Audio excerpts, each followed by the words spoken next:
So we are here in podcast MitoGenesis, Rewiring Life from the Inside. I'm your host Sukant Khurana. So welcome back to MitoGenesis, where we journey into inner workings of life, cell by cell, organelle by organelle. In today's episode, we explore a hidden dialogue, a soft but persistent whisper between mitochondria and the epigenome. This isn't just molecular poetry; it's biochemical feedback loop that shapes gene expression, cellular identity, and even transgenerational inheritance. Let's begin with basics. The epigenome consists of chemical modifications on DNA histones and chromatin structure that control how genes are turned on or off. Think of it as regulatory script layered atop the genome that's responsive to signals both inside and outside the cell. Now, that's where mitochondria enters the stage. Mitochondria don't just generate ATP, they churn out key metabolic intermediates that serve as cofactors for epigenetic machinery. Take acetyl-CoA enzyme. For example, it's essential for histone acetylation modification associated with gene activation, or α-ketoglutarate, PCA cycle product that's vital for DNA methylases. And of course, NAD+, a co-substrate for sirtuins, whose famed anti-aging enzymes that deacetylase histones and other proteins. In short, mitochondrial output writes the script for gene expression, sometimes subtly, sometimes dramatically. And when mitochondria falter, epigenome listens, which brings us to our guest today, an expert, a very young scientist who has been studying these things, especially in the context of regenerative medicine. Welcome, Basudha Banerjee. It's good to have you here. My pleasure, Dr. Khurana. Thank you very much. So, as you previously discussed, yes, the story of epigenetics and mitochondria is not one way of regulation, but a reciprocal influence. So, let's talk a little about the mitochondrial DNA, which encodes just 37 genes, but critically, those genes are essential for oxidative phosphorylation. Although mitochondrial DNA lacks histones, it does exhibit methylation, particularly at the CpG islands. What's intriguing is how heteroplasmy, the coexistence of mutated and normal mitochondrial DNA within the same cell. So, how is this heteroplasmy influencing the epigenetic state of the nuclear genome?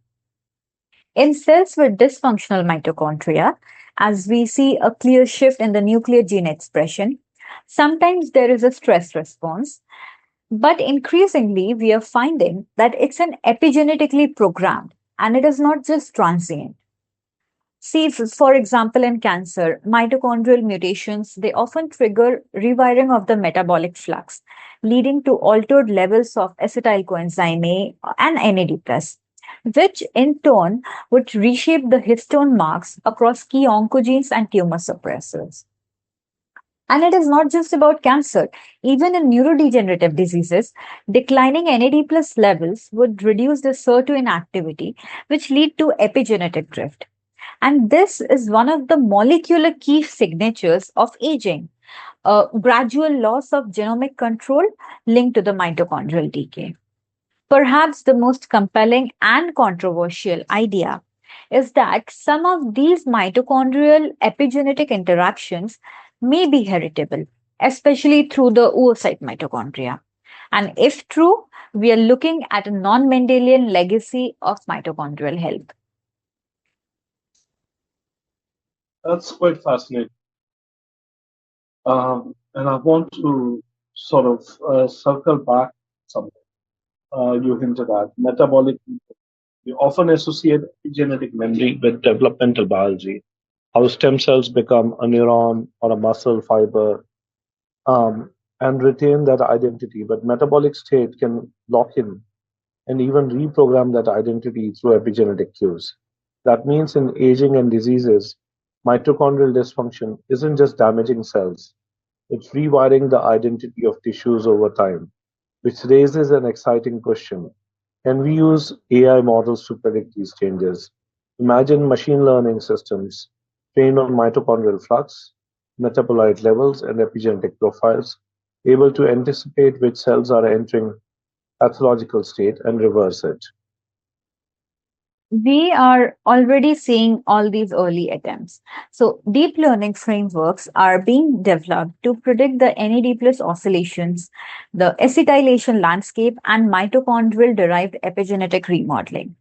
The dream is a future where AI assisted epigenetic mapping allows us to design precision mitochondrial therapies, say for certain boosters to mitochondrial transplant scaffolds that not only restore the function but also reset the epigenetic clock. It is ambitious, but mitochondria have always been more than power plants. They are the epigenetic engineers, they are the age narrators, and perhaps one day the cellular rejuvenators. Well, what a vision. From chemical whisperers to generational echoes, mitochondria and epigenetics reminds us that life is more than a genetic code. It's a dance of energy, memory, and adaptation. Thank you for joining us today. And to our listeners, if this episode sparked your curiosity, stay tuned. Next time, we will explore mitochondrial trafficking and distribution inside cells and how that shapes everything from cognition to cancer. Until then, stay curious, stay mitotropic. This is Mitogenesis. I'm Dr. Sukant Khurana, and with me is Basudha Banerjee. Thank you very much. Thank you.